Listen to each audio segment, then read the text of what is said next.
కొత్త బిజినెస్ కోసం ఆలోచిస్తున్నారా? ఈజ్ ఆన్ డిస్ట్రిబ్యూషన్ కోసం కాల్ చేయండి 9154729854.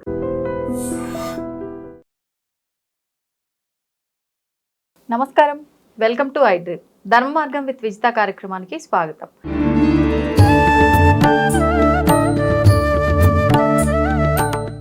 నమస్తే అండి.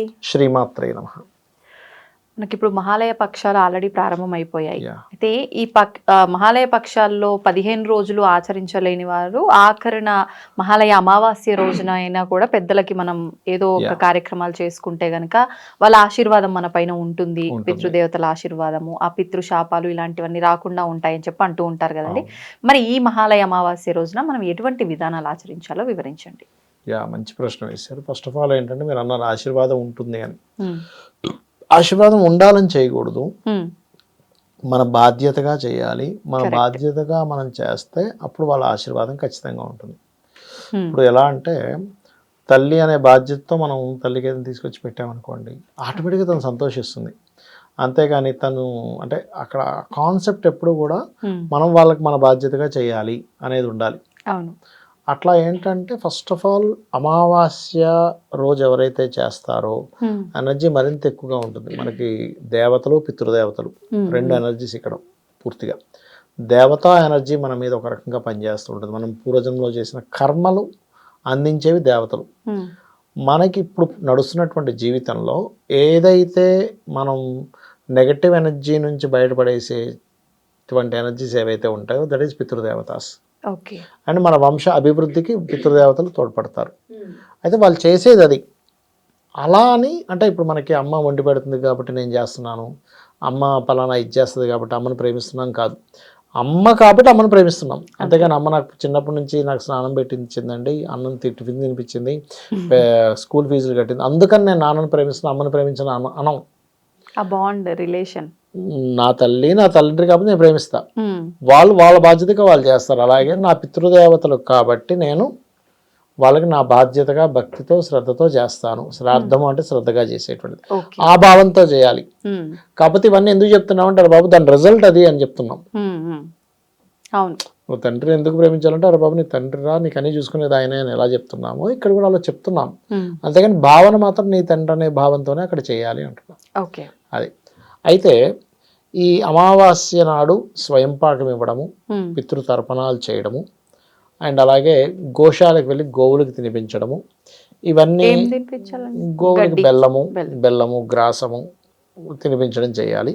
అలాగే మరొక విషయం ఏంటంటే మరి ఇక్కడ ఉండము, వేరే ఎక్కడో కంట్రీస్లో ఉంటాము, అప్పుడు ఎలాగా అంటే శాస్త్రం ఏం చెప్పిందంటే అక్కడ ఉన్నటువంటి పేదవారికి నువ్వు ఏదైనా ఇవ్వగలిగితే నీకు పితృతర్పణాలు జస్ట్ నువ్వులు తీసుకొని తర్పణ వదిలినట్లయితే కూడా దాని ఫలితం 100% ఉంటుంది. అందులో ఎటువంటి సందేహం లేదు. అక్కడున్న వాళ్ళు ఇక్కడ బ్రాహ్మణుల చేత వాళ్ళ తరఫున ఏమైనా కార్యక్రమాలు చేయించవచ్చు. అయితే అసలు ఇక్కడ ఏంటంటే చాలా మందికి ఉన్న అపోహ ఏంటంటే ఏదో పెద్ద పెద్దగానే చేయాలి. శాస్త్రం ఏం చెప్తుంది, నీకు గనక ఏమీ లేవు, చాలా బేదరిగా అనుభవిస్తున్నావు, ఒక చెట్టును ఆలింగనం చేసుకొని నేనేం చేయలేకపోతున్నాను కన్నీరు కార్చినా వాళ్ళు స్పందిస్తారట. ఎలా అంటే ఇప్పుడు మీరు ఉన్నారు, మీరంటే ఎవరో సమ్ ఎక్స్ పర్సన్ ఉన్నారు, వాళ్ళ పిల్లవాడు ఏదో అడిగాడు, అరే నేను కొనలేకపోయాను రా నీకు అని బాధపడితే పిల్లవాడు అంటే ఏం చేస్తారు, ఏం కాదు నాన్న ఏమైపోయింది ఇంకోసారి కొనుక్కుందాం, ఫస్ట్ ఆ ఫీల్. అవును. అట్లా ఏంటంటే మనం అది చెయ్యాలని చెప్తుంది శాస్త్రం. అది. ఇక మరొక విషయం ఏంటంటే పితృదోషాలు అంటారు. అంటే సింహరాశి పాడైన వాళ్ళకి, అంటే వాళ్ళ రాశి సింహరాశి వాళ్ళని రూల్ లేదు, వాళ్ళ పర్సనల్ చార్ట్లో సింహం రాశిలో ఏదైనా పాపగ్రహాలు ఉన్నా, సూర్యుడు పాడైనా, 5, 9 స్థానాలు పాడైనా ఇది పితృదోషం కింద చెప్తారు. ఆ పితృదోషాలు ఉన్నప్పుడు వంశ అభివృద్ధులు జరగవు. అంటే అక్కడ ఎనర్జీ రావాల్సిన ఎనర్జీ రాలేదు. అందుకని ఇక్కడ చాలామంది ఏమిటంటే పితృదోషం ఉంది కానీ నేనేం చేయాలో అర్థం కావట్లేదు అంటారు. ఇక్కడ ఏమీ మనం పితృదోషాలను ఆయన భయపడ్డాం కదా, ఆ ఎనర్జీని పెంచుకోవడం ఎలా అంటే ఇప్పుడు మనం చూడండి, పలానా వైటమిన్ తగ్గింది, నువ్వు ఏడుస్తూ కూర్చుంటావా, వైటమిన్ తగ్గిందని టాబ్లెట్ వేసుకుంటున్నావా, ఇది కూడా అంతే. పలానా దోషం ఉంది అంటే దోషం ఉందని బాధపడ్డం కాదు, భయపడ్డం కాదు, దానికి సంబంధించిన ఎనర్జీని నువ్వు పెంచుకోవాలి. ఇది ముఖ్యంగా మనం అర్థం చేసుకోవాల్సిన అంశం. ఇప్పుడు ఆ రోజునే మనకి సూర్యగ్రహణం కూడా ఉంది అని చెప్పి అంటున్నారు. మరి ఆ గ్రహణ ప్రభావం ఎక్కడెక్కడ ఉంది, మన దగ్గర ఏమైనా ప్రభావం ఉందా, ఆ రోజున ఎటువంటి నియమాలు పాటించాలో అది కూడా వివరించారు. తప్పకుండా. ఈ సూర్యగ్రహణానికి ఈ 5 రాసుల వాళ్ళు మసి అనుకునేటువంటి టైటిల్స్ ఏం పెట్టక్కర్లేదు, ఎందుకంటే సూర్యగ్రహణం లేదు కాబట్టి మనకి. మనకి నిజంగా మీరు అలా చెప్తున్నారేమో అనుకున్నా. ఓకే. ఎందుకంటే మనకు సూర్యగ్రహణం లేదు ఫస్ట్, ఎందుకంటే రాత్రి సమయంలో వస్తుంది. 10 గంటల 58 నిమిషాలకు వచ్చి 12 గంటలకల్లా అయిపోతుంది. మనకు లేదు. న్యూజిలాండ్లో 1 అవర్ ఉంది మహా అంటే, అది కూడా పాక్షిక సూర్యగ్రహణం. అంటే సూర్యుడు గుండ్రంగా ఉంటాడు కదా, కొంచెం అంటే ఒక కింద భాగము పై భాగము లైట్గా చంద్రుడిలా టచ్ చేసి వెళ్ళిపోతాడు. ఒక 5 to 10%. ఇంకా కొన్ని దేశాల్లో అయితే 5 నిమిషాలు 10 నిమిషాలే ఉంది. కాబట్టి సూర్యగ్రహణం వల్ల ఇండియాలో ఉండేటువంటి వారికి ఏమీ జరగదు. గర్భవతులేమీ దాని గురించి ప్రత్యేకంగా జాగ్రత్త తీసుకోవాల్సిన అవసరం లేదు. అలాగే ఈ రాసుల వారికి ఏదో అయిపోతుందని భయపడాల్సిన పని లేదు. ఇంకా కాకపోతే ఒకటి, మీరు ఆ సమయంలో ఏ రోజైతే మనకి 21వ తేదీ వస్తుందో గ్రహణం, అంటే మనకు లేదు, ఆ సమయంలో 11 గంటల ప్రాంతంలో 10:58 కూర్చొని 12 గంటల వరకు మీరు జపం చేసుకోవచ్చు కావాలంటే, ఎందుకంటే ఖగోళంలో జరుగుతుంది కాబట్టి స్వల్పమైనటువంటి సూర్యగ్రహణం. దానికి మీరు కూర్చొని చక్కగా మీ ఇష్టదైవాన్ని తలుచుకోవచ్చు. దానికి మళ్ళీ ప్రత్యేకంగా పట్టు స్నానము విడుపు స్నానం కూడా అక్కర్లేదు. మీరు చేస్తానంటే చేయండి, తప్పులేదు, చేయొచ్చు. దర్భలు వేసుకోవడము, దానాలు ఇవ్వడము, ఇవేమీ అక్కర్లేదు, ఎందుకంటే మనకు లేదు కాబట్టి ఎనర్జీ. మరి ఆ దేశాల్లో ఉండేవారికి ఉంటుందా అంటే, ఏ దేశాల్లో అయితే ఉంటుందో వాళ్ళకి స్వల్పంగా ఉంటుంది. అక్కడుండే రాసుల వాళ్ళకి, అంటే ఇక్కడ కాదు, న్యూజిలాండ్ రకరకాల అసలు నోరు తిరగని దేశాలకు వచ్చింది ఈసారి విచిత్రంగా. వారికి ఏమిటి దాని ప్రభావము అంటే, మేషం వారికి అయితే సంతానం విషయంలో జాగ్రత్తగా ఉండాలి. వృషభం వారు ఏదైనా ప్రాపర్టీ తీసుకునే విషయంలో జాగ్రత్తగా ఉండాలి. మిథునం వారికి, ఆ దేశంలో ఉండే మిథునం వారికి మంచిదే 3వ స్థానంలో. కర్కాటకం వారికి ఫైనాన్షియల్ రిలేటెడ్ విషయాల్లో జాగ్రత్తగా ఉండాలి. సింహం వారు కొంచెం వాళ్ళ ఆరోగ్య విషయంలో జాగ్రత్తగా ఉండాలి. కన్యవారికి ఇన్వెస్ట్మెంట్స్ విషయంలోని, తులవారికి చాలా మంచిది లాభస్థానంలో కాబట్టి ఆయా దేశాల్లో ఎక్కడుందో. వృశ్చికం వారికి వృత్తిపరమైనటువంటి యోగం ఇస్తుంది, వృత్తి లాభపరమైన యోగాలు ఇస్తాయి. అదేవిధంగా ధనస్సు వారికి కనుక చూసుకున్నట్లయితే కొంచెం పెద్ద మొత్తంలో మనీ ట్రాన్సాక్షన్స్ విషయంలో కొంత జాగ్రత్తగా ఉండాలి, బట్ స్వల్పమే ఇదంతా కూడా. మకరం వారికి కొంచెం లాంగ్ జర్నీ చేసేటప్పుడు లేదా అగ్ని ప్రమాదాలు, అగ్ని సంబంధించిన విషయాల్లో కొంత జాగ్రత్తగా ఉండాలి. ఇక కుంభం వారు వివాహ సంబంధించిన విషయాల్లోని, మీనం వారు అప్పులు ఇవ్వడం తీసుకునే విషయంలో జాగ్రత్తగా ఉండాలి. కానీ 6వ స్థానంలో గ్రహణం చాలా మంచిది.